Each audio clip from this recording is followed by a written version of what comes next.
Hello welcome বন্ধুরা, চলে এসেছি আবার আরেকটি নতুন ইন্টারেস্টিং মুভি এক্সপ্লেন ভিডিও নিয়ে। আজকে আমরা একটি ড্রামা ভিডিও এক্সপ্লেন করব, তবে তার আগে আপনারা চ্যানেলটিকে সাবস্ক্রাইব করবেন এবং পাশের থাকা বেল আইকনটি অল অপশনে ক্লিক করে দেবেন। মুভির শুরুতেই আমরা ফিমেল ক্যারেক্টার লিলিয়ানকে দেখতে পারি, যে হসপিটালের বেডে ঘুমাচ্ছিল এবং সে হসপিটালে কি করে এলো এটা আমরা একটু পরেই জানতে পারবো। তখনই সে আওয়াজ শুনতে পায় সেখানে কেউ একটা আসছে এবং সে যখন লিলিয়ানের ঘরে আসে তখন সেখানে কেউ ছিল না। অন্যদিকে আমরা লিলিয়ানকে দেখতে পারি যে ভয়ে রাস্তায় দৌড়াচ্ছিল এবং যখন তার সামনে দিয়ে একটি গাড়ি আসে তখন লিলিয়ান সেই গাড়িটির কাছে সাহায্য চায়, কিন্তু গাড়িওয়ালা তাকে সাহায্য করার বদলে তাকেই মারতে শুরু করে এবং তখনই সেখানে আসে আমাদের মুভির মেল ক্যারেক্টার শামু, যে লিলিয়ানেরই একটি বডিগার্ড ছিল এবং সে যখন সেই গাড়ির ড্রাইভারকে বলে লিলিয়ানকে ছেড়ে দিতে তখন সে লিলিয়ানকে ছেড়ে দেয়, কিন্তু সে শামুকে মারতে চলে যায়। কিন্তু সে শামুকে তো মারতে পারে না, উল্টে শামুই তাকে মারতে শুরু করে। এরপরে বাড়িতে এসে যখন শামু স্নান করছিল তখন লিলিয়ানেরও জ্ঞান ফিরে আসে। এরপরে শামু যখন স্নান করে ঘরে আসে তখন লিলিয়ান তার পেছনে লুকিয়েছিল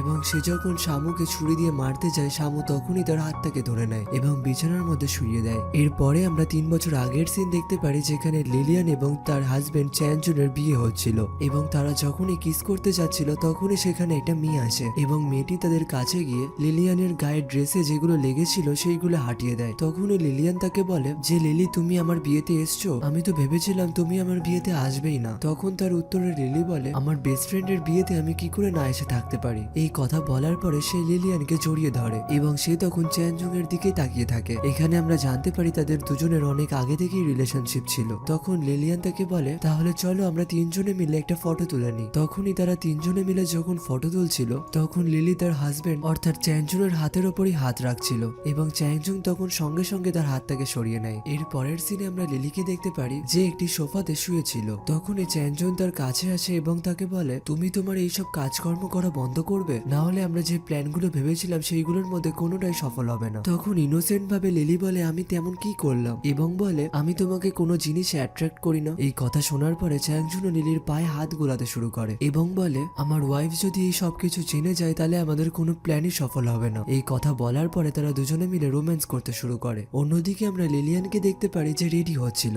তখনই তার মোবাইলে তার বন্ধুর মেসেজ আসে এবং সে তাকে বলে, তোমার জন্য আমি একটা গিফট রেখে এসেছি। এবং সেই যখন সেই বক্সটা খোলে তখন সে একটা রুম কার্ড পায় এবং তখন সে মনে মনে ভাবে, আমি হয়তো সেই রুমে গেলেই গিফটটাকে পেয়ে যাব। এবং যখন সে সেই রুমে যায় তখন সেখানে সে কিছুই খুঁজে পায় না, উল্টা দেখে কিছু জামা কাপড় মাটিতে পড়ে রয়েছে। এরপরে যখন সে ওয়াশরুমের দরজা খোলে তখন সেখানে লিলি এবং চ্যাংজুনকে রোম্যান্স করতে দেখে এবং চ্যাংজুন যখন লিলিয়ানকে দেখতে পায় তখন সেও অবাক হয়ে তার দিকে তাকিয়ে থাকে এবং তাকে বলে, তুমি যেমনটা ভাবছো তেমনটা কিছুই হয়নি। এবং তখন লিলিয়ান তাদের কোনো কথা না শুনে ছাদে চলে যায় এবং তার পেছন পেছন চ্যাংজুং লিলিও ছাদে যায়। তখন লিলি তাকে বলে, তুমি যেমনটা ভাবছো আমাদের মধ্যে তেমনটা কিছুই হয়নি। এই কথা শোনার পরে সে লিলির হাত থেকে তার আংটি নিতে শুরু করে এবং সে যখন তার সাথে কাড়াকাড়ি করতে শুরু করে তখন লিলিয়ান লিলিকে গালে এক কষিয়ে চড় মারে, যার জন্য তখন লিলিরও রাগ উঠে যায় এবং সে লিলিয়ানকে জোরে ধাক্কা দেয়। তার ধাক্কাতে যখন সে ছাদ থেকে পড়েই যাচ্ছিল তখন তাকে তার হাজবেন্ড ধরে ফেলে এবং এটা দেখে তখন তাকে লিলি বলে, তুমি তার হাতটাকে কেন ধরলে, ও আমাদের ব্যাপারে সমস্ত কিছু জেনেই গেছে, সেই কারণে ওকে এখন আর বাঁচিয়ে কোনো লাভ হবে না। এবং লিলির কথা শুনে চ্যাংজুনও তার হাতটাকে ছেড়ে দেয়। এরপরে সে নিচে পড়ে যায়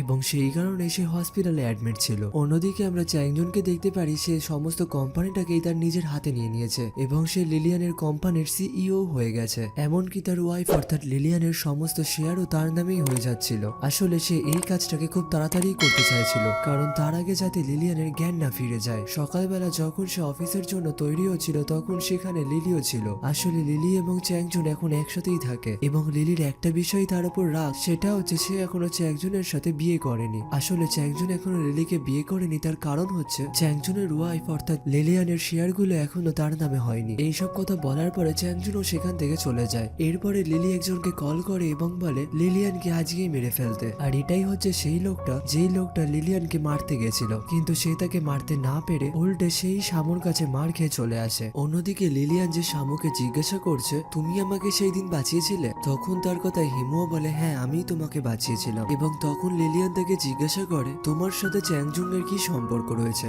এবং জিজ্ঞাসা করে আমার কোম্পানির কি খবর। তখন তার কথায় শামু বলে, তুমি তোমার কোম্পানির সম্পর্কে না জিজ্ঞেস করলেই ভালো। তখন তার কথায় লিলিয়ানও বলে, আমি এখনই গিয়ে তার কাছ থেকে সমস্ত কিছু ফিরিয়ে আনতে চাই। এবং এই কথা বলার পরে সে যখন উঠে দাঁড়িয়ে সেখান থেকে যাচ্ছিল সে ঠিকভাবে চলতেও পারছিল না। তখন তার এই অবস্থা দেখে শামু বলে, তোমার এখন এখন যা কন্ডিশন তোমার এখন ওখানে না যাওয়াই উচিত। কিন্তু লিলিয়ান তখন তাকে বলে এখন আমি যে করেই হোক আমি তার কাছে গিয়ে সমস্ত জিনিস ফিরিয়ে আনতে চাই। এবং অন্যদিকে আমরা দেখতে পারি চ্যাংজং একটা ইভেন্টে রয়েছে এবং সেখানে লিলিও উপস্থিত ছিল এবং সেখানে তারা তাদের কোম্পানির কিছু শেয়ারও বিক্রি করছিল, সেই কারণে তারা দুজনেই খুব খুশি ছিল। তখনই সেখানে লিলিয়ান চলে আসে এবং হঠাৎ লিলিয়ানকে দেখে সে তো চমকে ওঠে এবং লিলিয়ানও তার দিকে রাগি রাগি মুখ করে আসতে থাকে এবং সামনে আসার পরে তার পেটে চাকু মেরে দেয়। এটা দেখার পরে লিলিও চমকে ওঠে, কিন্তু এইগুলো আসলে কিছুই হয়নি, এইগুলো চ্যাংজুন সবকিছুই মনে মনে ভাবছিল এবং লিলিয়ানও তার সামনে এসে তাকে কিছুই করেনি। সে শুধু চ্যাংজুনকে জিজ্ঞাসা করে আমার কেন কোনো কিছু মনে নেই এবং আমার সাথে কি হয়েছিল। তার এমন কথা শোনার পরে চ্যাংজুং একটু অবাক হয় এবং সে যখন বুঝতে পারে লিলিয়ানের আগের কথা কিছুই মনে নেই তখন সে মিডিয়ার কাছে জোরে জোরে চেঁচিয়ে বলতে থাকে যে এটাই আমার ওয়াইফ এবং সে কোমা থেকে আজকে ফিরে এসছে। আমি এই দিনটা দেখার জন্য 3 বছর ধরে অপেক্ষা করছিলাম। অন্যদিকে মিডিয়ার লোকেরাও এই সবকিছুর ছবি তুলছিল, সেই কারণে লিলিয়ানও তার মুখে হাত রাখছিল। আসলে তার মিডিয়ার লোকেদের একদমই তখন পছন্দ হচ্ছিল না, সেই কারণে সে চ্যাংজুনকে বলে তুমি আমাকে এখন বাড়িতে নিয়ে চলো। এবং এই কথা শোনার পরে চ্যাংজুং তাকে জড়িয়ে ধরে এবং অন্যদিক থেকে চ্যাংজুং ও লিলিকে ইশারা করে বলে দেয় যে বাড়িতে গিয়ে তোমার সমস্ত ড্রেসগুলো সেখান থেকে সরিয়ে দাও। আর এই কথা শোনা মাত্র লিলিও দৌড়ে দৌড়ে বাড়িতে চলে যায়। অন্যদিকে আমরা চ্যাংজুনকে দেখতে পারি যে লিলিয়ানকে নিয়ে যাচ্ছিল, কিন্তু সে তাকে তার বাড়িতে না নিয়ে গিয়ে হসপিটালে নিয়ে যাচ্ছিল। সেই কারণে লিলিয়ান তাকে বলে আমাদের বাড়ি তো এই রাস্তায় পড়ে না, এই রাস্তায় তো হসপিটাল আসে। তখন তার কথায় চ্যাংজুং বলে হ্যাঁ আমি সেটা জানি এবং আমি তোমাকে হসপিটালেই নিয়ে যাচ্ছি কারণ আমি তোমাকে কিছু চেক আপ করাতে চাই। তখন লিলিয়ান তাকে বলে আমি তো একদম ঠিক আছে, তুমি কি সেটা দেখতে পারছো না? আমি এখন চেক আপ করতে যেতে চাই না, আমি এখন বাড়িতে যেতে চাই। তখন তার কোনো কথাই চ্যাংজুং শুনছিল না এবং তাকে বলে চেক আপ করানো শরীরের পক্ষে খুব ভালো। তার এই কথা শোনার পরে লিলিয়ান তাকে বলে যখন থেকে আমি বাড়িতে নিয়ে যাওয়ার কথা বলছি তুমি এদিকে ওদিকে ঘুরে বেড়াচ্ছ, তুমি কি আমাকে বাড়িতে নিয়ে যেতে চাও না? তখন চ্যাংজুং তার কথায় বলে না না তেমন কোনো ব্যাপার না। অন্যদিক থেকে লিলিয়ানও বলে ওঠে তেমন ব্যাপার না বলছো, কিন্তু এমনটা না তো তুমি বাড়িতে কোনো মেয়েকে লুকিয়ে রেখে দিয়ে এসছো? তার কথায় তখন চ্যাংজুং বলে না আমি ঘরটা পরিষ্কার করানোর জন্য কিছু লোক রেখে দিয়েছিলাম, আসলে তুমি যেদিন থেকে সেই বাড়িতে নেই আমিও সেখানে আর ছিলাম না, সেই কারণে ঘরগুলো একটু ধুলো পড়ে গেছিল। অন্যদিকে আমরা লিলিকে দেখতে পারি যে দৌড়ে দৌড়ে ঘরগুলো পরিষ্কার করছিল এবং যেহেতু সে হিল জুতো পরে দৌড়াচ্ছিল সেই কারণে তার পাটা মুচকে যায়। এবং অন্যদিকে লিলিয়ানও তাকে বলে বাড়ি যদি এখনো তারা পরিষ্কার করতে না পারে তাহলে আমরাই গিয়ে করে নেব, সেটা কোনো বড় ব্যাপার না। তার এই কথা শোনার পরে চ্যাংজুংও তখন বাড়ি যেতে রাজি হয়ে যায়। অন্যদিকে আমরা লিলিকে দেখতে পারি যে সমস্ত জিনিসপত্র তার ব্যাগে গোছাচ্ছিল এবং একটা একটা করে জামা কাপড় গুছিয়ে সে যখন বাইরে বেরোচ্ছিল তখন সুটকেসটা তার হাত থেকে স্লিপ কেটে পড়ে যায় এবং তখন লিলিও দেখতে পারে যে লিলিয়ানদের গাড়িটা চলে এসছে, সেই কারণে সে তাড়াহুড়ো করে সমস্ত কিছু আবার গোছাতে শুরু করে। এবং লিলিয়ান যখন বাড়িতে ঢোকে তখন সে দেখতে পায় বাড়িটা পুরো পরিষ্কার হয়ে গেছে এবং সেখানে কেউ নেই। কিন্তু অন্যদিকে চ্যাংজুংও খুব টেনশনে ছিল যে সে বাড়িতে গিয়ে যাতে কিছু টের না পায়। এবং তখন লিলিয়ানও তাকে বলে ওঠে তুমি তো বলেছিলে বাড়িতে কেউ থাকে না এবং বাড়িটা খুব অপরিষ্কার, কিন্তু এখানে তো সবকিছুই ঠিক রয়েছে, এমনটা না তো তুমি আমাকে মিথ্যে কথা বললে? তখন চ্যাংজুং তাকে বলে আমি এখানে কি করে থাকতে পারতাম, আমি এখানে থাকলেই শুধু তোমার কথা মনে পড়বে এবং যারা হয়তো পরিষ্কার করতে এসেছিল তারা তাড়াতাড়ি পরিষ্কার করে এখান থেকে চলে গেছে। এরপরে লিলিয়ান লিলির একটা জিনিস দেখতে পায়, সে যখন সেটার দিকে যাচ্ছিল তখন চ্যাংজুং দৌড়ে গিয়ে সেটা তুলে নেয় এবং বলে হয়তো যারা এখানে পরিষ্কার করতে এসেছিল তাদেরই কাপড় হবে। এবং লিলিয়ান যখন অন্যদিকে তাকায় তখন চ্যাংজুং দেখতে পায় লিলি তার পেছনে সোফার নিচেই লুকিয়ে রয়েছে। তাকে দেখার পরে সে লিলিকে বলে তুমি এখানেই চুপচাপ লুকিয়ে থাকো। এবং অন্যদিকে লিলিয়ান তাকে জ্বালানোর জন্য আরো বলে আমি আসার পর থেকে এখানে একটা মেয়ের গন্ধ পাচ্ছি। তখন চ্যাংজুং তাকে বোঝায় যারা এখানে পরিষ্কার করতে এসেছিল তাদেরই কোনো গন্ধ হবে হয়তো। এবং এই কথা বলার পরে সে যখন সোফার দিকে হাঁটতে শুরু করে তখন চ্যাংজুং লাফিয়ে সোফার পেছনে চলে যায় এবং লিলিও তখন সোফার উল্টো দিকে লুকিয়ে পড়ে। তখন লিলিয়ান তাকে বলে আমি এতদিন আমার বাড়িটাকে খুব মিস করেছি, আমি একটু ওপরে গিয়ে ঘরগুলো ঘুরে আসি। তখন চ্যাংজুং লিলিয়ানকে ওপরে পাঠিয়ে দেয় এবং লিলিকেও তার বাড়ির সঙ্গে সঙ্গে বাইরে বার করে দেয়। এরপরে লিলিয়ান নিচে আসে এবং চ্যাংজুংকে জিজ্ঞাসা করে যে লিলি কোথায় রয়েছে। তখন চ্যাংজুং তার কথায় অবাক হয়ে যায় এবং তাকে বলে এখন তোমার লিলির কথা কোথা থেকে মাথায় এলো? তখন সে তাকে বলে আমি বাড়িতে ঢোকার সময় লিলির গাড়ি পার্কে দেখেছিলাম, যেটা আমি তাকে তার জন্মদিনে গিফট করেছিলাম। এবং অন্যদিকে লিলি যখন গাড়িটা স্টার্ট দিচ্ছিল তখন লিলিয়ানও তার সামনে চলে আসে এবং তার গলার স্বর শুনে সেও চমকে ওঠে এবং সে লিলিকে জিজ্ঞাসা করে তুমি এখানে এসেছিলেই যখন তাহলে চলে যাচ্ছ কেন? তখন তার উত্তরে লিলি বলে আসলে আমি তোমাকে দেখতে এসেছিলাম, কিন্তু যখন আমি দেখলাম তুমি তোমার হাজবেন্ডের সাথে রয়েছো সেই কারণে আমি আর তোমাদের ডিস্টার্ব করলাম না। তখনই লিলিয়ান তাকে জিজ্ঞাসা করে তাহলে তোমার পায়ের জুতো কোথায় গেল? এই কথা শোনা মাত্রই লিলি এবং চ্যাংজুং দুজনাই চমকে ওঠে এবং এরপরে লিলি চ্যাংজুংকে বলে তোমার হয়তো অফিসে কাজ থাকতে পারে, সেই কারণে তুমি ওর সাথেই অফিস চলে যাও। এরপরে তারা দুজনেই গাড়িতে করে অফিস চলে যায়। অন্যদিকে আমরা লিলিয়ানকে দেখতে পারি যে স্নান করছিল এবং মনে মনে ভাবে চ্যাংচুং আমার কাছ থেকে এতদিনে যা যা নিয়েছে আমি সবকিছু তার থেকে ফেরত নেব। সেই কারণে একটু গায়ে জোর বাড়ানোর জন্য সে প্রতিদিন ওয়ার্কআউট করতে শুরু করে। অন্যদিকে চ্যাংচুং ও লিলিয়ানের ডক্টরের সাথে কথা বলতে চায় এবং তাকে গিয়ে জিজ্ঞাসা করে যে লিলিয়ানের হঠাৎ করে জ্ঞান কি করে ফিরে এলো। তখন ডক্টর তাকে বলে এমন সিচুয়েশনে কারোরই জ্ঞান ফিরে আসে না, কিন্তু লিলিয়ানের কি করে ফিরে এলো এটাই একটা মিরাকেল। তারপরে চ্যাংচুং তার ডক্টরের সাথে এইসব বিষয় নিয়ে কথা বলছিল, তখনই তার কাছে লিলির মেসেজ আসে এবং সে তাকে বলে আমি এখন লিলিয়ানের সাথে দেখা করতে যাচ্ছি। এবং অন্যদিকে আমরা লিলিয়ানকে দরজা খুলতে দেখি এবং তার অন্যদিকে বাইরে দাঁড়িয়ে ছিল লিলি। এবং এরপরে সে লিলিয়ানকে বলে তুমি হয়তো ঘরে বসে বসে বোর ফিল করছো এবং কিছুদিন আগেই তুমি কোমা থেকে ফিরলে, সেই কারণে চলো আমরা মাইন্ড ফ্রেশ করার জন্য কোথাও একটা ঘুরে আসি। তখন তার কথায় লিলিয়ানও জিজ্ঞাসা করে আমরা কোথায় ঘুরতে যাব, এবং তখন লিলি বলে তুমি আমার সাথে চলো, এটা একটা সারপ্রাইজ। এরপরে তার কথায় লিলিয়ানও রাজি হয়ে যায় এবং লিলি তাকে সেই হোটেলে নিয়ে যায় যেখানে তারা দুজনে রোম্যান্স করছিল এবং লিলিয়ান তাদের ধরে ফেলেছিল। হোটেলে আসার পরে লিলিয়ান তো দরজার ভেতরে ঢুকতে চাইছিল না, কিন্তু লিলি তাকে জোর করে ঢুকে ওয়াশরুমে নিয়ে যায় এবং ওয়াশরুমে নিয়ে গিয়ে তাকে জিজ্ঞাসা করে তোমার এই ওয়াশরুম দেখার পরে কিছু মনে পড়ছে। লিলির এইসব কথা শুনে লিলিয়ানের তো খুব মাথা গরম হচ্ছিল, সেই কারণে সে লিলিকে মারতে শুরু করে এবং তখনই সেখানে চ্যাংজুং চলে আসে এবং চ্যাংজুংকে দেখা মাত্রই লিলিয়ান এমন ভান করে যে যেন সে কিছুই বুঝতে পারছে না। এবং লিলিয়ান তখন চ্যাংজুংকে বলে আমাকে লিলি বাড়িতে গিয়ে বললো চলো কোথাও একটা ঘুরে আসি, এবং এখানে নিয়ে আসার পরে জিজ্ঞাসা করছে তোমার এই বাথরুম দেখে কিছু কি মনে পড়ছে, এবং বলে আমার তো এই বাথরুমটা দেখে একটা কথাই মনে পড়ছে যে বিয়ের দিন আমাকে লিলি এই ঘরেরই একটা কার্ড দিয়েছিল। এই কথা শোনা মাত্র চ্যাংজুং তাকে জড়িয়ে ধরে এবং বলে তোমার মাথায় চাপ নেওয়ার একদম দরকার নেই, তোমাকে কোনো কিছুই মনে করতে হবে না। এরপরে চ্যাংজুং যখন লিলির সাথে দেখা করে তখন সে লিলিকে জোরে জোরে থাপ্পড় মারতে শুরু করে এবং বলে তোমার এত বড় সাহস কি করে হয়, তুমি ওকে ওই হোটেলে নিয়ে গেছিলে, ওর যদি সবকিছু মনে পড়ে যায় তাহলে আমার এতদিনের খাটনি সব বৃথা হয়ে যাবে। তখন তার এই কথায় লিলিও বলে কেন, তোমার তো লিলিয়ানের সাথে থাকতে খুব মজাই লাগছে। এই কথা শোনা মাত্র চ্যাংচুং তাকে বলে সেকেন্ড টাইম যদি তুমি এমন করেছো তাহলে তোমার অবস্থা আরো খারাপ হয়ে যাবে। এরপরে আমরা অন্যদিকে লিলিয়ানের বডিগার্ড শামুকে দেখতে পারি, কিন্তু এখানে আমরা জানতে পারি শামু কোনো দিক থেকে বডিগার্ড না, সে একটা বড় সড়ো কোম্পানির মালিক। এবং সে যখন তার বডিগার্ডদের সাথে যাচ্ছিল তখন সে তার বডিগার্ডদের জিজ্ঞাসা করে যে আমার বাইকটা কোথায় রয়েছে, এবং বাইকের ঠিকানা জানা মাত্র সে সেখান থেকে চলে যায়। অন্যদিকে আমরা দেখতে পারি সে বাইক নিয়ে লিলিয়ানের সাথে দেখা করতে এসছে এবং তাকে দেখা মাত্র লিলিয়ান তাকে জিজ্ঞাসা করে তুমি আবার আমার সাথে দেখা করতে কেন এসছো। তখন শামু তাকে বলে তোমার কোম্পানির অবস্থা এখন খুব খারাপ যাচ্ছে, সেই কারণে তুমি আমার হেল্প নিতে পারো। কিন্তু লিলিয়ান তাকে বলে আমার তোমার সাহায্যের কোনো দরকার নেই, এবং বলে তুমি আগে আমার বাবার অ্যাসিস্ট্যান্ট ছিলে কিন্তু এখন আর তুমি নেই। এইসব কথা বলার পরে সে সেখান থেকে চলে যায়। এরপরে অন্যদিকে লিলিয়ান যখন রেডি হচ্ছিল তখন তার হাজবেন্ড অর্থাৎ চ্যাংজুং একটা ফুলের তোড়া নিয়ে এসে তাকে দেয়। তখন তার কাছ থেকে ফুল নেওয়ার পরে লিলিয়ান তাকে বলে আমি কোম্পানিতে যেতে চাই। তখন তার কথা শুনে চ্যাংজুং বলে তোমার এখনো শরীর ভালো হয়নি এবং আমি কোম্পানি একাই সামলে নেব, তুমি ততক্ষণ বাড়িতে বসে একটু আরাম করো, এবং আমি তোমার দেখাশোনা করার জন্য একটা নার্সও এনেছি।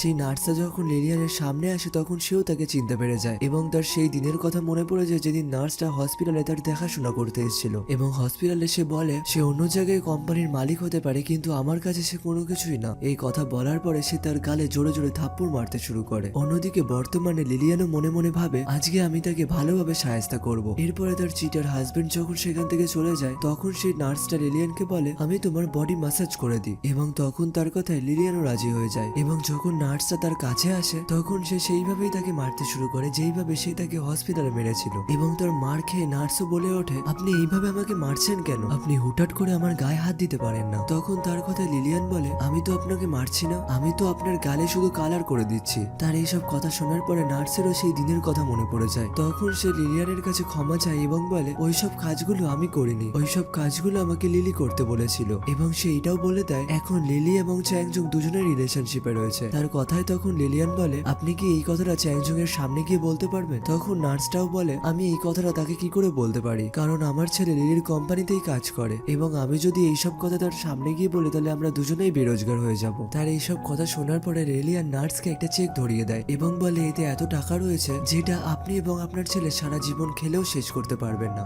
এবং তখন তাকে জিজ্ঞাসা করে এবারে আপনি তাদের দুজনের সামনে গিয়ে এই কথাটা বলতে পারবেন তো। তখন সেও তার কথায় রাজি হয়ে যায়। এবং যখন চ্যাংজুং এবং লিলি সামনাসামনি আসে তখন লিলিয়ান তাদের জিজ্ঞাসা করে আমাকে এই আন্টিটা বলছে তোমরা দুজনে নাকি রিলেশনশিপে রয়েছে। তখন চ্যাংজুং এবং লিলি লিলিয়ানের কথায় মানা করে দেয় এবং সে সেই আন্টিকে বলে আমি বলেছিলাম না আমার বেস্ট ফ্রেন্ড এমনটা করতেই পারে না। এবং তখনই লিলি তার আন্টিকে চড় মারতে শুরু করে, তার আন্টিও তখন লিলিকে মারতে শুরু করে এবং বলে তুমি তোমার আন্টি আন্টির গায়ে কি করে হাত তুলতে পারো? এইসব কথা বলে তারা যখন সেখান থেকে চলে যায় তখন চ্যাংজুং লিলিয়ানকে বলে আমাদের দুজনের মধ্যে এমন কোনো কিছুই নেই এবং তুমি বাইরের কোনো কারোর কথাতেই বিশ্বাস করো না। এরপরে লিলিও তার আন্টিকে বাইরে বার করে লিলিয়ানের কাছে আসে। তখন লিলিয়ান তাকে বলে আমি জানি আমাকে তুমি কোনোদিনও ধোকা দেবে না। এরপরে লিলিয়ান তার হাজবেন্ড অর্থাৎ চ্যাংজুংকে গিয়ে বলে আমি কোম্পানিতে যেতে চাই। এই কথা শোনা মাত্রই দুজনেই চমকে ওঠে। তখন তার এই কথা শুনে চ্যাংজুং বলে তোমার এখন কোম্পানিতে যাওয়ার কোনো দরকার নেই। সে বহুত ট্রাই করে লিলিয়ানকে বারণ করার, কিন্তু লিলিয়ান তার কোনো কথাই শুনছিল না। উল্টে সে তাকে বলে আমি যদি কোম্পানিতে যাই তাহলে তোমাদের দুজনের নামে যে ভুল ভ্রান্তিগুলো লোকেরা ছড়িয়ে বেড়াচ্ছে সেইগুলো বন্ধ হয়ে যাবে। তখন তার এইসব কথা শোনার পরে চ্যাংজুং রাজি হয়ে যায় এবং তাকে বলে তুমি যদি কোম্পানিতে যাও তাহলে আমার একটা কথা তোমাকে রাখতে হবে, কোম্পানির সমস্ত কাজ তুমি দেখাশোনা করবে। হঠাৎ তার এমন কথা শোনার পরে লিলিও তার দিকে তাকিয়ে থাকে। এরপরে লিলি আর চ্যাংজুং যখন অফিসে আসছিল তখন লিলি তাকে জিজ্ঞাসা করে তুমি এমনটা কেন করলে? তখন তার কথায় চ্যাংজুং বলে আমি এই জিনিসটা ভেবে চিন্তেই করেছি, কারণ লিলিয়ানকে আমি কোম্পানিতে যেতে বাধা দিতে পারবো না এবং আমরা পেছনে পেছনে যেইগুলো করছি সেইগুলো লিলিয়ান কিছুই টের পাবে না এবং এই সবকিছুর বিষয়ে আমি আগে থেকেই ভেবে চিন্তে রেখেছি। এরপরে লিলিয়ান যখন কোম্পানিতে যায় সবারই আগে তার আঙ্কেলের সাথে দেখা হয় এবং তার আঙ্কেল তার সামনে এমন ভান করে যেন সে তার সাপোর্টেই কথা বলবে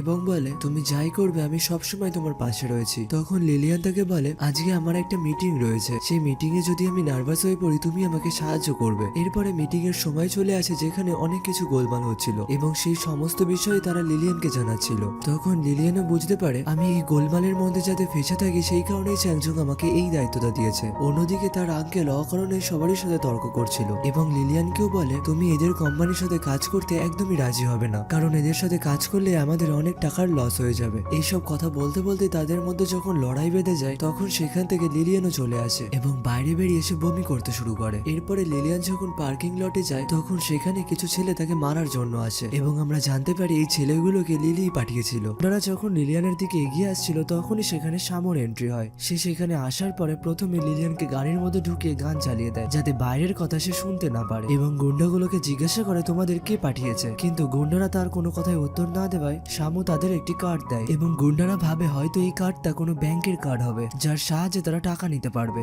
কিন্তু তারা যখন সেই কার্ডটা নিতে যায় শামু তখনই তাদের মারতে শুরু করে এবং বলে এই কার্ডটা তো একটা হসপিটালের কার্ড, আমি এটা তোমাদের এই জন্যই দিচ্ছিলাম যাতে আমার হাতে মার খাওয়ার পরে তোমরা হসপিটালে গিয়ে ফ্রিতে চিকিৎসা করাতে পারো। অন্যদিকে আমরা লিলিকে দেখতে পারি যে তার গাড়িতে উঠতে যাচ্ছিল, কিন্তু তখনই সেখানে শামু চলে আসে এবং তাকে দেখার পরে লিলি জিজ্ঞাসা করে তুমি কে? তখন তাকে শামু বলে তুমি তোমার লোকেদের লিলিয়ানকে মারতে কেন পাঠিয়েছ? তার এই কথা শোনার পরে সে তো অবাক হয়ে যায়, কিন্তু তার কথায় সে অস্বীকার করে। তখনই শামু একটা চাকু নিয়ে লিলির হাতের মাঝখানে মারে এবং লিলি মনে মনে ভাবে হয়তো তার হাতটা ভেঙেই গেল। আসলে শামু এইগুলো তাকে ভয় দেখানোর জন্যই করছিল যাতে সে লিলিয়ানের থেকে দূরে দূরে থাকে। অন্যদিকে আমরা লিলিয়ানকে দেখতে পারি যে চোখ খোলার পরে দেখে সে শামুর বাড়িতে রয়েছে এবং অন্যদিকে শামু তার বডিগার্ডের ট্রেনিং দিচ্ছিল। তখনই সেখানে লিলিয়ান চলে আসে এবং লিলিয়ানের এরকম ড্রেস দেখে সবাই তার দিকে তাকিয়ে থাকে। তখনই শামু সবাইকে বলে চোখ বন্ধ করতে। শামুর বলার সঙ্গে সঙ্গে সবাই তখন চোখ বন্ধ করে নেয় এবং তখন শামু তার নিজের কোটটা লিলিয়ানের পায়ে পরিয়ে দেয় এবং তাকে কাঁধে করে তুলে নিয়ে সেখান থেকে চলে যায়। উল্টো দিকে তার বডিগার্ডরা একে অপরকে বলে হয়তো এটা তার গার্লফ্রেন্ড হবে এবং ঘরের ভেতরে ঢোকার পরে লিলিয়ান শামুর কোটটা তাকে ফিরিয়ে দেয় এবং শামু ও লিলিয়ানকে খুব যত্ন আত্তি করছিল। লিলিয়ান যখন শামুকে কিছুই জিজ্ঞাসা করে না তখন শামু নিজেই বলে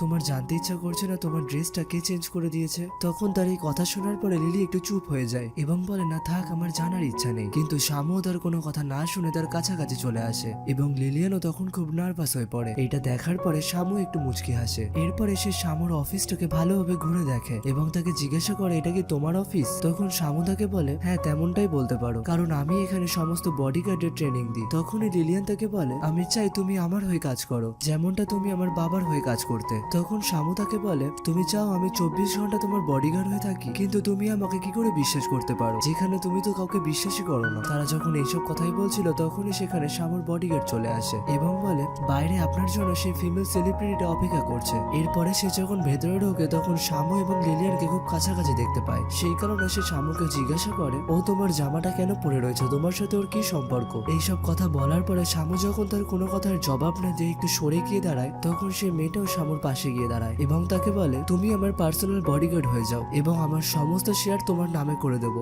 এমনকি তুমি যা চাইবে সেটাও আমি তোমাকে দিয়ে দেবো। কিন্তু শামু তখন তার কোনো কথায় না শুনে লিলিয়ানের পাশে গিয়ে দাঁড়ায়। লিলিয়ানও অন্যদিকে এই সবকিছু দেখে মুচকি হাসছিল এবং তখন শামু লিলিয়ানকে বলে তোমার কাজ হয়ে যাওয়ার পরে আমারও কাজ করে দিতে হবে এবং এরপরে তারা দুজনে খুব আস্তে আস্তে কথা বলতে শুরু করে। অন্যদিকে দাঁড়িয়ে তাদের বডিগার্ডের এমন বিহেভিয়ার দেখে সেই মেয়েটারও খুব রাগ হচ্ছিল। এবং যখন শামু লিলিয়ানের বডিগার্ড ওরে রাজি হয়ে যায় তখন তারা দুজনেই খুব কাছাকাছি হয়ে দাঁড়ায় এবং শামু সেই মেয়েটাকে বলে, সরি আমি তোমার বডিগার্ড হতে পারবো না, কারণ আমি আমার সুইট হার্টের বডিগার্ড। এইসব কথা যখন শামুর মুখে লিলিয়ান শোনে তখন লিলিয়ানও খুব খুশি হয় এবং এই সবকিছুই তাদের বডিগার্ড বাইরে থেকে শুনছিল। তখন এসে মেয়েটা দরজা খুলে বাইরে বেরিয়ে আসে এবং বডিগার্ডদের এমন থাকতে দেখে সে কিছু না বলেই সেখান থেকে রেগে চলে যায়। অন্যদিকে আমরা চ্যাংচুংকে দেখতে পাই যে যখন কোম্পানিতে ছিল তখন তার কাছে একটা মেসেজ আসে যেখানে সে দেখতে পায় একটা ছেলে লিলিয়ানের খুব কাছাকাছি রয়েছে। এইটা দেখার পরে সে খুব জেলাস ফিল করে এবং দৌড়ে দৌড়ে সেখানে চলে যায় এবং গাড়ি নিয়ে যখন সে সেখানে পৌঁছায় তখন সে গাড়ি থেকে জিনিসপত্র বার করছিল যেটা দিয়ে সেই ছেলেটাকে সে মারতে পারে। কিন্তু যখন চ্যাংচুং সেই ছেলেটা অর্থাৎ শামুকে মারতে যাচ্ছিল তখন শামু বুঝতে পারে যে তাকে কেউ মারতে আসছে, সেই কারণে চ্যাংচুং তো তাকে মারতে পারে না, উল্টে সেই তার হাতে মার খায় এবং তার হাতে মার খাওয়ার পরে লিলিয়ানই তাকে ব্যান্ডেজ করে দেয় এবং বলে, আমি বলেছিলাম না তোমরা আমার থেকে দূরে থাকবে, কারণ আমি এখন আমার একটা পার্সোনাল বডিগার্ড রেখে দিয়েছি যে 24 ঘন্টা আমার আশেপাশে থাকবে। কিন্তু চ্যাংচুং একদমই চাইছিল না যে শামু তার বডিগার্ড হোক, সেই কারণে সে লিলিয়ানকে চ্যাংচুং এর সম্পর্কে বাজে বাজে কথা বলতে শুরু করে এবং বলে, তুমি জানো ও কতগুলো মার্ডার করেছে? কিন্তু লিলিয়ান তার কোনো কথাই শোনে না, উল্টে বলে, আমি এটা ভেবেই অবাক হচ্ছি তুমি আমাকে একদমই বিশ্বাস করো না। তখন চ্যাংচুং তাকে বলে, না আমি তোমাকে বিশ্বাস করি কিন্তু আমি শামুকে বিশ্বাস করতে পারি না। এবং তার এইসব কথা শোনার পরে লিলিয়ান বলে,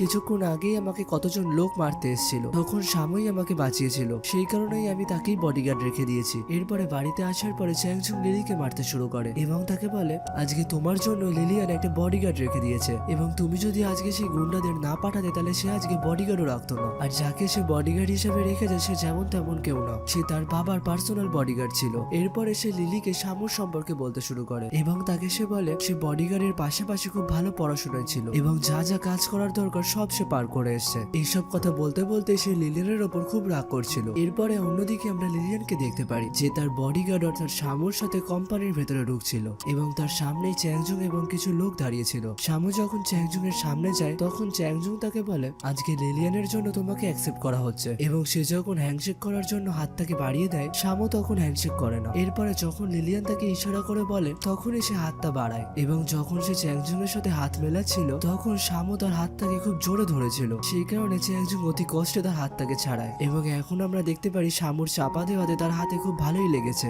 এরপরে যখন তারা মিটিং এ ঢুকছিল তখন লিলিয়ানের পেছন পেছন শামুও যাচ্ছিল, তখন চ্যাংজুং তাকে আটকে দেয় এবং বলে, এটা বড়দের মিটিং, এখানে আপনি ঢুকতে পারবেন না। এই কথা শোনার পরে লিলিয়ানও তাকে দূর থেকে ইশারা করে দেয় এবং তখন শামু তাকে বলে, ঠিক আছে ম্যাম আমি আপনার জন্য বাইরেই অপেক্ষা করছি। এই কথা বলার পরে লিলিয়ানও ভেতরে ঢুকে যায় এবং তার পেছন পেছন চ্যাংজুংও চলে যায়। এরপরে ভেতরে ঢোকার পরে তাদের মিটিংও শুরু হয়ে যায় এবং সেই মিটিং এ একটা প্রপার্টির সম্পর্কে কথা বলা হচ্ছিল। সেই প্রপার্টিটা ছিল খুব বাজে কিন্তু চ্যাংজুং এবং তার আঙ্কেল সেটাকে খুব ভালো বলছিল, কারণ তারা দুজনেই একসাথে মিলে রয়েছে। তখনই হঠাৎ লিলিয়ান বলে ওঠে, সেই প্রপার্টিটা এতটাই বাজে যে সেখানে যদি আমরা কোনো কাজ করি তাহলে সব নষ্ট হয়ে যাবে। এবং আমরা এখানে জানতে পারি তাকে এইসব প্রপার্টির সম্পর্কে শামুই বলেছিল। তখনই লিলিয়ান তার আঙ্কেলকে বলে, আমি আপনার থেকে এইটা অন্তত আশা করিনি। এবং সে কথা বলতে বলতে এটাও বলে দেয় যে আপনাকে এই কোম্পানি থেকে বার করে দেওয়া হচ্ছে। এবং এই সবকিছু বসে বসে চ্যাংজুং দেখছিল। তার আঙ্কেলের নামে এই সবকিছুর দোষ পড়ে যাওয়ার কারণে সেও খুব চিন্তায় পড়ে গেছিল। এবং তখন আঙ্কেলও বলে দেয় যে চ্যাংজুংই আমাকে সেই প্রপার্টি দেখাতে নিয়ে গেছিল এবং তারা সবাই কথা বলার পরে জানতে পারে এই প্রপার্টির খোঁজটা লিলি তাদের দিয়েছিল।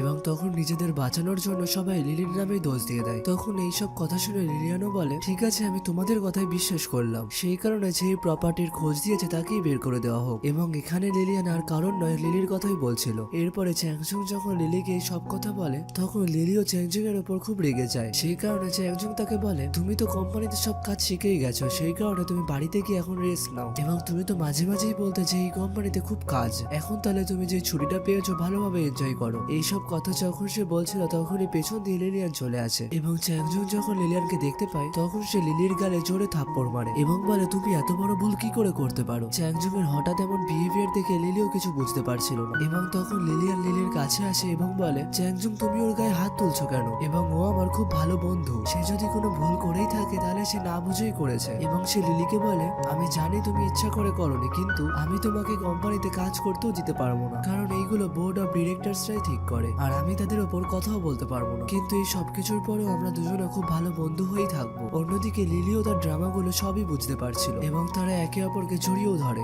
এবং এরপরে যখন লিলিয়ান সেখান থেকে চলে যায় তখন লিলি জোরে জোরে চেঁচাতে শুরু করে এবং সঙ্গে সঙ্গে চ্যাংজুংও তার মুখটাকে চেপে ধরে নেয় যাতে লিলিয়ান তার কোনো আওয়াজ না শুনতে পারে। অন্যদিকে লিলিয়ান লিলিয়ান যখন তার কোম্পানিতে ঢোকে তখন তার আঙ্কেল তাকে ভালোভাবে ওয়েলকাম জানায় এবং একটু সাইডে গিয়ে লিলিয়ান তার বাবাকে মনে মনে বলে আমার কাছ থেকে এরা যা যা কিনে নিয়েছিল সেইগুলো আমি সব ফিরিয়ে নিচ্ছি। এবং এইসব ভাবতে ভাবতে লিলিয়ান যখন তার বডিগার্ড অর্থাৎ শামুর দিকে তাকায় তখন শামুও তার দিকে তাকিয়ে হাসে। এবং এর পরের সিনে আমরা চ্যাংজুং এবং লিলিকে দেখতে পারি, যেখানে চ্যাংজুং লিলিকে বলে আমি তো এটা বুঝতে পারছি না যে লিলিয়ান কি করে জানলো সেই জমিটা খারাপ। তখন তার কথা শুনে লিলি বলে তুমি এখন তার কথা বাদ দাও, তুমি এখন আমাদের কথা চিন্তা করো। তার কথা শোনার পরে চ্যাংজুংও বলে আমার মাথায় একটা বুদ্ধি এসছে, আমি লিলিয়ানকে বিয়ে করে নিই, তাহলেই তার সমস্ত প্রপার্টি ধীরে ধীরে আমি আমার নামে করে নেব। কিন্তু এই কথাটাই লিলি একদমই রাজি হচ্ছিল না, সেই কারণে চ্যাংজুং তাকে বোঝায় যে এটাতেই আমাদের ফায়দা হবে। তারা যখন এইসব বিষয় নিয়ে কথাই বলছিল তখনই চ্যাংজুং এর কাছে লিলিয়ানের ফোন আসে এবং চ্যাংজুং যখন কলটাকে ধরে তখন লিলিয়ান তাকে জিজ্ঞাসা করে তুমি এখন কোথায় রয়েছো। চ্যাংজুংও তখন তাকে মিথ্যে কথা জানিয়ে দেয় এবং বলে আমি অফিসে ওভারটাইম কাজ করছি। তার এই কথা শোনার পরে লিলিয়ান বলে তাহলে আমি তোমার জন্য কোম্পানিতে খাবার নিয়ে যাচ্ছি, তুমি ওইখানেই আমার জন্য ওয়েট করো। তার এই কথা শোনা মাত্রই চ্যাংজুং যখন তাড়াহুড়ো করে তার বিছানা থেকে নামছিল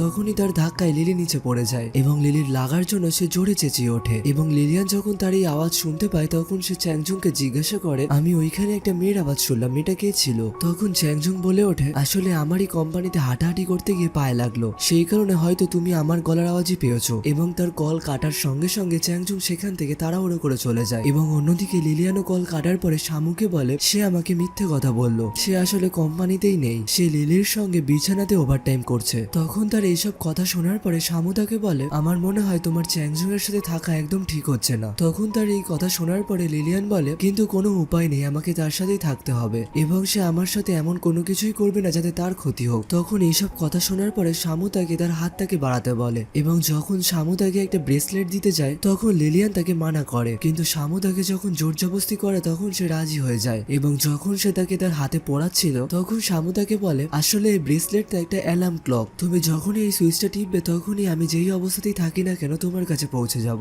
এবং শামুর এইসব কথা শোনার পরে লিলিয়ানও একটু লজ্জাবোধ করছিল এবং যখন লিলিয়ান সেখান থেকে চলে যায় শামুও মুচকি হাসে। এর পরের সিনে আমরা দেখতে পারি শামু স্নান করছিল এবং তখন লিলিয়ানও তার ওয়ার্কআউটটা কমপ্লিট করে নিচ্ছিল। ওয়ার্কআউট করতে করতে সে পা মুচকে হঠাৎই পড়ে যায় এবং সেই সুইচটাও ক্লিক হয়ে যায় এবং শামু যখন সেই সিগন্যালটা পেয়ে যায় তখন সঙ্গে সঙ্গে সেই অবস্থাতেই সে লিলিয়ানের কাছে পৌঁছে যায় এবং সে যখন তার পাটাকে চেক করার জন্য তাকে দাঁড় করাচ্ছিল তখনই সে পড়ে যায় এবং শামুও তাকে সঙ্গে সঙ্গে ধরে নেয় এবং সেই কারণে তারা দুজনেই খুব কাছাকাছি চলে আসে। এবং তখনই লিলিয়ান তাকে জিজ্ঞাসা করে আমি জানি তুমি কখনোই কাউকে মার্ডার করতে পারো না, কিন্তু তোমার বডিতে এত দাগ কেন রয়েছে? এইসব কথায় বলার পরে লিলিয়ানও একটু লজ্জাবোধ করে এবং তার এই বিহেভিয়ার দেখে শামুও হাসতে থাকে। এবং যখন শামু লিলিয়ানের পা দেখছিল তখন লিলিয়ানও তার বডির দিকেই তাকাচ্ছিল এবং এরপরে পা দেখার পরে শামু বলে তোমার পায়ে বেশি চোট লাগেনি, সেই কারণে তাড়াতাড়ি সেরে যাবে। এবং এরপরে শামু যখন তার জন্য খাবার বানাচ্ছিল তখন লিলিয়ান তার দিকেই তাকিয়ে থাকে এবং যখন শামু তার জন্য খাবার আনে এবং লিলিয়ান যখন তার খাবারটা খায় তখন বলে খাবারে একদমই টেস্ট হয়নি। তখন শামু এই কথা শোনার পরে তার খাবার একটু চিনি মিশিয়ে দেয় এবং চিনিও যখন তার খাবারে বেশি হয়ে যায় তখন সে তার খাবার থেকে একটুখানি তার খাবারে ঢেলে দেয় যাতে লিলিয়ানের খাবারটা একটু ব্যালেন্স হয়ে যায়। তখন লিলিয়ান শামুর দিকেই তাকিয়ে থাকে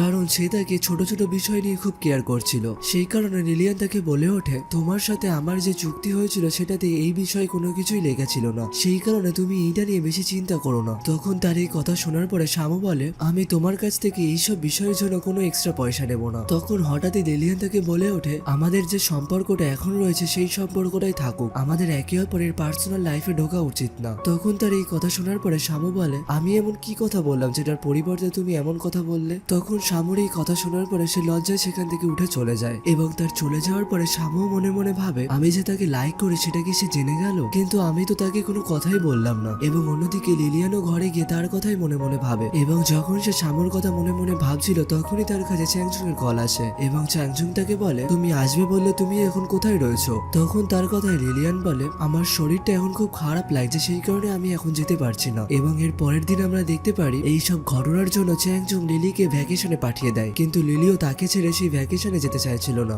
এবং অন্যদিকে আমরা শামুকে দেখতে পারি যে কোম্পানির ছোট ছোট বিষয় সম্পর্কেও লিলিয়ানকে খবর দিচ্ছিল এবং সে তাকে এটাও জানায় যে চ্যাংজুং লিলিকে ভ্যাকেশনে পাঠিয়ে দিয়েছে। এবং সে যখন এইসব কথাই বলছিল তখনই পেছন দিয়ে চ্যাংজুং চলে আসে এবং চ্যাংজুং যখন লিলিয়ানের কাছে আসে তখন সে শামুকে বলে আমি লিলিয়ানের সাথে একা কথা বলতে চাই। তখন এই কথা শোনার পরে শামু তার ফাইলটাকে নিয়ে সেখান থেকে চলে যায় এবং চ্যাংজুং লিলিয়ানের কাছে এসে তাদের প্রি ওয়েডিং এর ফটোশুট গুলো দেখিয়ে বলে আজকে তুমি যদি কোমায় না যেতে তাহলে আমাদের একটা বাচ্চা হতো এবং আমরাও আজকে মা বাবা হয়ে যেতাম। তখন তার এই কথা শোনার পরে লিলিয়ান বলে, আমি এখন তোমার সাথে বিয়ে করতে চাই না, এবং জবের থেকে আমি কোমা থেকে ফিরেছি তখন থেকেই তোমার প্রতি আমার কোনো ফিলিংস নেই। তখন তার এই কথা শুনে চ্যাংচং বলে, তুমি আমার সাথে ব্রেকআপ করবে না তো? তখন লিলিয়ানও বলে, না না, আমি তোমার সাথে ব্রেকআপ করতে পারি না। এবং সে তাকে বলে, চলো আমরা একটা ভ্যাকেশনে যাই। তখন তার এই কথা শোনা মাত্রই চ্যাংচং সঙ্গে সঙ্গে রাজি হয়ে যায়, এবং তখনই লিলিয়ান তাকে বলে, কিন্তু এইবারের সমস্ত প্ল্যান আমিই করব। এই কথা শোনা মাত্রই চ্যাংচং একটু চাপে পড়ে যায়, এবং যখন তারা ভ্যাকেশনে যায় তখন চ্যাংচং তাদের হোটেল দেখে চমকে ওঠে, কারণ লিলিও এই হোটেলেই স্টে করছিল। এবং তারা যখন ভেতরে ঢুকছিল তখন চ্যাংচং লিলিয়ানকে বলে, আমরা কি অন্য হোটেলে গিয়ে থাকতে পারি না? তখন লিলিয়ান তো তার কোনো কথাই শুনছিল না, উল্টে সে বলে, কেন, তোমার তো এই হোটেলটা খুব ফেভারিট ছিল এবং এই হোটেলটা দেখতেও কত সুন্দর। তারা যখন এইসব কথা বলছিল চ্যাংচং দেখতে পায় পেছন দিক থেকে লিলি আসছে, এবং সেই কারণে সঙ্গে সঙ্গে চ্যাংচং তার ছাতাটা খুলে দেয় এবং পেছন দিকটা গার্ড করে দেয় যাতে লিলিকে লিলিয়ান দেখতে না পায়। এবং যখন লিলি সেখান থেকে চলে যায় তখন শামু সেখানে চলে আসে, এবং চ্যাংচং তখন হঠাৎই শামুকে দেখতে পেয়ে অবাক হয়ে যায় এবং লিলিয়ানকে বলে, তুমি আমাদের ট্রিপে একে কেন ডেকেছো? তখন তার কথায় লিলিয়ান বলে, ও আমার 24 ঘন্টা বডিগার্ড হিসাবে থাকে, সেই কারণে ওকে তো এখানে আনতেই হতো। এবং তখনই শামু তাদের বলে, তোমাদের রুম বুক করা হয়ে গেছে। এবং শামু তাদের রুমের সামনে নিয়ে গিয়ে লিলিয়ানকে তার রুমের চাবি দিয়ে দেয়, এবং সেই রুমে যখনই চ্যাংচং ঢুকতে যাচ্ছিল তখনই শামু মুখের ওপর দরজা বন্ধ করে দেয় এবং তাকে তার ঘরের চাবি দিয়ে দেয় এবং তাকে তার ঘরের লোকেশনটাও জানিয়ে দেয়। এবং তখন চ্যাংচংও বলে, তুমি এই কাজকর্মগুলো ইচ্ছা করেই করেছো, কারণ চ্যাংচংও জানতো শামু তার প্রতি খুব পজিটিভ। এবং চ্যাংচংও তার থেকে একটু দূরে গিয়ে লিলিকে কল করে এবং লিলিকে এইসব কথা জানিয়ে বলে, সে আমাকে ভ্যাকেশনে আসার জন্য বলেছিল, কিন্তু আমি তার মুখের ওপর নাও করতে পারিনি, এবং সে যখন আমাকে এখানে নিয়ে আসে তখন আমি এই হোটেলটাকে দেখি, আমরা এখন এই হোটেলে চলে এসেছি, সেই কারণে তুমি এখান থেকে চলে যাও। এবং অন্যদিকে আমরা শামুকে দেখতে পারি যে লিলিয়ানকে বলে, তুমি ওর সাথে ভ্যাকেশনে আসার জন্য কেন প্ল্যান বানালে? তখন তার কথায় লিলিয়ান বলে, এইটা আমি ইচ্ছা করেই করেছি, কারণ সে আমাকে বিয়ের জন্য বলছিল এবং আমি তাকে বিয়ে করতে চাই না, সেই কারণে আমি তাকে এই হোটেলেই আনলাম যেখানে লিলি রয়েছে। এবং যখন তারা এইসব বিষয় নিয়ে কথা বলছিল তখন চ্যাংচং লিলিয়ানকে এসএমএস করে এবং তাকে বলে, তুমি আমার কাছে আসো, আমি তোমার জন্য সারপ্রাইজ রেখেছি। এবং লিলিয়ানও তখন চ্যাংচং এর দেওয়া অ্যাড্রেসে খুব ভয়ে ভয়ে যাচ্ছিল, এবং চ্যাংচং যখন তার পেছন দিয়ে এসে তাকে ডাকে তখন লিলিয়ান ভয়ে চমকে ওঠে, এবং সে যখন তার দিকে তাকায় তখন চ্যাংচং তার সামনে নাচতে শুরু করে এবং লিলিয়ানও তখন তার নাচ থেকে হাসতে শুরু করে। এবং এরপরে চ্যাংচং তার সামনে যায় এবং লিলিয়ানকে একটা ফুলের বুফে দেয়। সেইটা দেওয়ার পরে চ্যাংচং তাকে বলে, এইটা তো কিছুই না, তোমার জন্য আরো অনেক সারপ্রাইজ রাখা রয়েছে। এই কথা বলার পরে যখন সে লিলিয়ানকে কিস করতে যায় তখনই সে তাকে আটকে দেয়, এবং তখনই চ্যাংচং তাকে বলে, তুমি যখন থেকে কোমা থেকে উঠে এসছো তারপর থেকে আমি তোমার একবারও ক্লোজ আসিনি। তখন লিলিয়ান তাকে বলে, না না, তেমন কোনো ব্যাপার না, চলো আমরা একটা ছবি তুলি। এবং তারা যখন একসাথে ছবি তুলছিল তখনই চ্যাংচং লিলিয়ানের গালে চুমু খেয়ে নেয়, এবং এই ছবিটাই যখন সে পোস্ট করে তখন লিলি সেই ছবিটা দেখেও খুব জেলাস ফিল করছিল।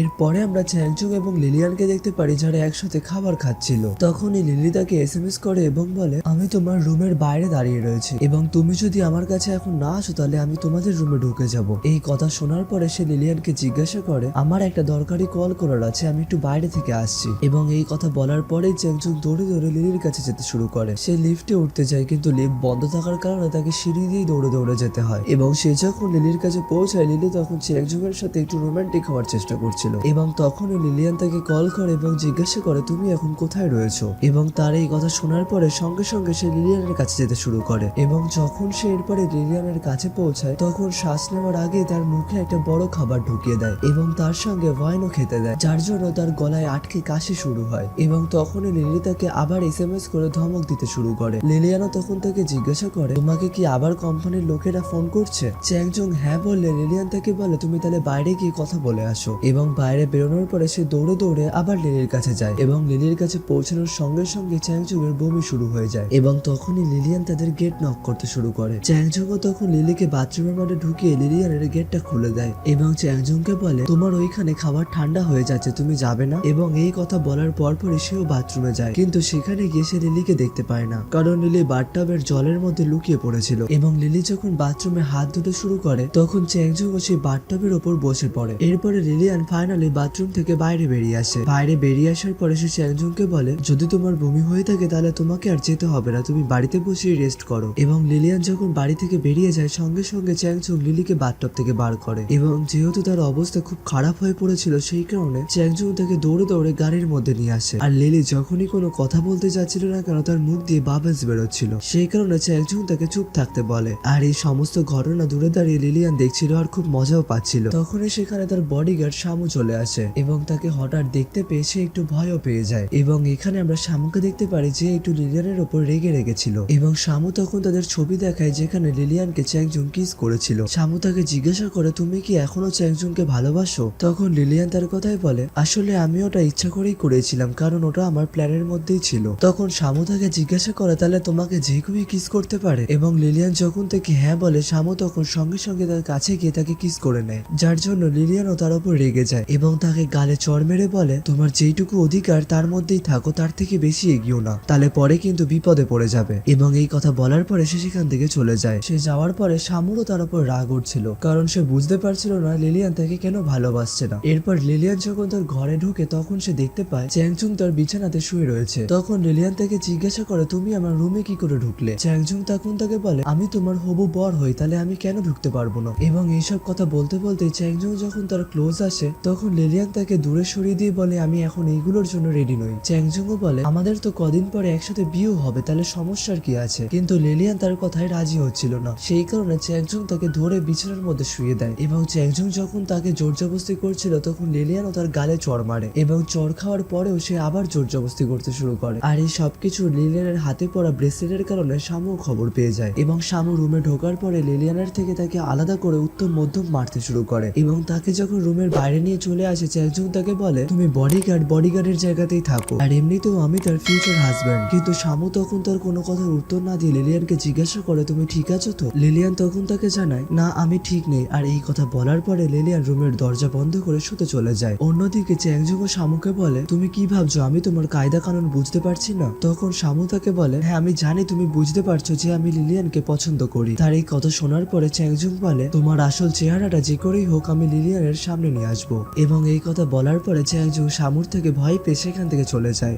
অন্যদিকে আমরা লিলিয়ানকে দেখতে পারি যে ঘুমানোর চেষ্টা করছিল, কিন্তু চ্যাংজুং এর তার সাথে জোর জবরদস্তি, শামুর নিজের হাতে বানানো তাকে ব্রেসলেট গিফটে দেওয়া এবং শামুর কিসের চিন্তায় তার ঘুমই আসছিল না। এবং অন্যদিকে শামু তার রুমের বাইরে দাঁড়িয়েছিল এবং লিলিয়ানও সেইভাবেই বাইরে বেরিয়ে আসে এবং বাইরে বেরিয়ে এসে সে শামুকে বলে তুমি এত রাত্রেবেলা এখানে দাঁড়িয়ে কি করছো? তখন শামু বলে আমি তোমার পার্সোনাল বডিগার্ড হই, সেই কারণেই আমি তোমাকে গার্ড দিচ্ছি যাতে অন্য কেউ তোমার ঘরে না ঢুকতে পারে। তার এই কথা শোনার পরে লিলিয়ান তাকে বলে তুমি আজকে শামুর হাত থেকে যেভাবে আমাকে বাঁচালে তার জন্য অসংখ্য ধন্যবাদ। এবং এরপরে তারা নিজেদের মধ্যে কথা বলতে শুরু করে এবং কথা বলতে বলতে শামু আবার লিলিয়ানের কাছাকাছি যেতে শুরু করে এবং সে লিলিয়ানকে বলে তুমি আমাকে যে দায়িত্বটা দিলে আমি সেটা ভালোভাবে পালন করব। এবং লিলিয়ানও অন্যদিকে ঘরের দরজা বন্ধ করে ভেতরে শুতে চলে যায়। এর পরের দিন আমরা সকালবেলা দেখতে পারি যেখানে লিলিয়ান তার এক্সারসাইজ করছিল। তখনই সেখানে চ্যাংজুং আসে এবং তাকে বলে আমি কালকে রাত্রেবেলা তোমার সাথে যে বিহেভিয়ার করেছিলাম সেগুলো সত্যিই খারাপ ছিল, তাই জন্য তুমি আমাকে ক্ষমা করে দাও। কিন্তু অন্যদিকে লিলিয়ান তার কোনো কথারই পাত্তা দিচ্ছিল না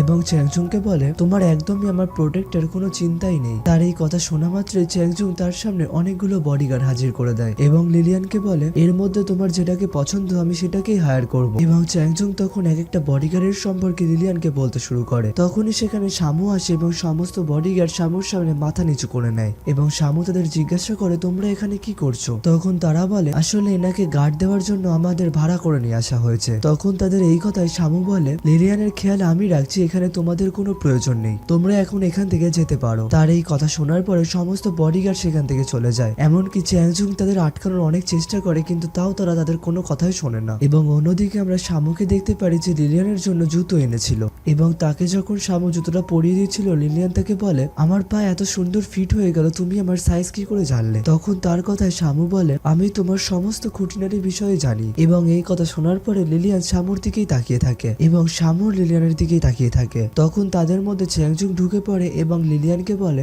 আমি তোমার জন্য একটা সারপ্রাইজ রেডি করেছি। এবং এই বলার পরে সে লিলিয়ানকে একটা দোকানে নিয়ে যায় যেখানে তাদের বিয়ের ড্রেস রাখা ছিল। তখন চ্যাংজুং লিলিয়ানকে সেই ড্রেস দেখিয়ে বলে তুমি এই ড্রেসটা ট্রাই করে আসো এবং আমিও আমার ড্রেসটা পরে আসছি। এবং এই কথা বলে সে লিলিয়ানকে সেখান থেকে নিয়ে চলে যায়। অন্যদিকে আমরা শামুকে দেখতে পাই সে লিলিয়ানকে আটকানোর চেষ্টা করলেও সে আটকাতে পারে না। এমন সময় দোকানের ওনার পেছন দিক থেকে শামুকে বলে ওঠে এত বছর পরে আমি একটা এত সুন্দর ছেলেকে দেখতে পেলাম, তুমিও এখান থেকে একটা ড্রেস ট্রাই করতে পারো, তোমাকে সব করা ড্রেসই পরলে ভালো লাগবে। শামু ড্রেস ট্রাই করতে না চাইলেও দোকানের মালিকের জোর জবরদস্তির জন্য তাকে ট্রাই করতেই হয়। এবং সে যখন ড্রেসটা পরে সবার সামনে আসে সবাই তাকে দেখে অবাক হয়ে যায় কারণ তাকে দেখতে সত্যি খুব অসাধারণ লাগছিল। এবং অন্য অন্যদিকে লিলিয়ানও তার ড্রেস পরে ওপর থেকে নামছিল। লিলিয়ানকে দেখতে এতটাই সুন্দর লাগছিল, শামু তার উপর থেকে চোখই সরাতে পারছিল না। তখন দোকানের মালিক বলে ওঠে, তোমাদের দুজনকে একসাথে কাপল হলে খুব সুন্দর লাগবে। তার এই কথা শোনার পরে চ্যাংজুং বলে, তুমি কার হয়ে কথা বলছো? তখন দোকানের মালিক বলে, যে কাপলদের বেশি সুন্দর লাগবে আমি তো তার হয়েই কথা বলবো। তখন চ্যাংজুং এসে শামুকে বলে, তুমি বডিগার্ডের জায়গাতেই থাকো। সঙ্গে সঙ্গে শামু তাকে উত্তর দেয়, তুমিও হবু বরের জায়গাতেই থাকো, কারণ তোমার এখনো তার সাথে বিয়ে হয়নি। তোমার সাথে তার এখনো বিয়ে হয়নি মানে আমিও তার বয়ফ্রেন্ড হতে পারি। তখন চ্যাংজুং লিলিয়ানকে জিজ্ঞাসা করে যে তুমি কাকে চুজ করবে, শামুকে নাকি আমাকে? কিন্তু লিলিয়ান তখন কাউকে চুজ করে না এবং সেখান থেকে লিলিয়ান যখন দৌড়াতে শুরু করে তখন লিলিয়ান হুমড়ি খেয়ে পড়ে যাচ্ছিল এবং সঙ্গে সঙ্গে শামু গিয়ে তাকে ধরে নেয়। সেই কারণে তারা একে অপরের খুব কাছাকাছি চলে আসে। তখন লিলিয়ান তাকে বলে, আমাদের অ্যাক্টিংটা আমাদের এইভাবেই রাখতে হবে। এবং অন্যদিক থেকে দোকানের সবাই চেঁচাতে শুরু করে, তোমরা দুজনেই একে অপরের জন্যই তৈরি হয়েছো। এই কথা চলতে চলতে শামু লিলিয়ানকে কিস করে নেয়। অন্যদিকে লিলিয়ানও শকড হয়ে যায়, কারণ চ্যাংজুং এর মুখ সেখানে দেখার মতন ছিল।